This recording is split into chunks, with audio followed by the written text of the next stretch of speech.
ফরিদপুরের ভাঙা এক্সপ্রেসওয়েতে হৃদয়বিদারক এক সড়ক দুর্ঘটনায় প্রাণ হারিয়েছেন বাবা ও ছেলে। দাঁড়িয়ে থাকা ট্রাকের চাকা মেরামতের সময় দ্রুতগতির একটি বাস তাদের চাপা দিলে ঘটনাস্থলে মৃত্যু হয় দুজনের। মর্মান্তিক এই দুর্ঘটনার পর এলাকায় নেমে আসে শোকের ছায়া। ভোরের দিকে ফরিদপুরের ভাঙা এক্সপ্রেসওয়ের বগাইল টোল প্লাজার সামনে বগাইল ও বামন কান্দা এলাকার মাঝামাঝি স্থানে দুর্ঘটনা ঘটে। নিহতরা হলেন যশোর সদর উপজেলার রূপদিয়া এলাকার বাসিন্দা ইউসুফ আলী এবং তার ছেলে ইয়াকুব আলী। ইয়াকুব আলী ছিলেন মালবাহী ট্রাক্টরটির চালক আর বাবা ইউসুফ আলী কাজ করতেন হেল্পার হিসেবে।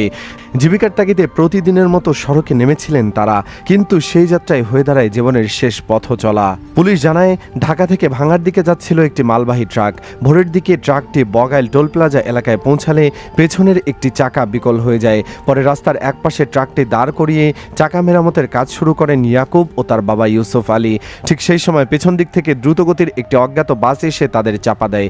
এতে ঘটনাস্থলেই বাবা ছেলের মৃত্যু হয়। দুর্ঘটনার পর মরদেহ সড়কে ছিটকে পড়ে থাকতে দেখা যায়, যা উপস্থিত মানুষকে নাড়িয়ে দেয়। প্রত্যক্ষদর্শীরা জানান, বাসটি এত দ্রুতগতিতে ছিল যে চালক নিয়ন্ত্রণ করতে পারেননি।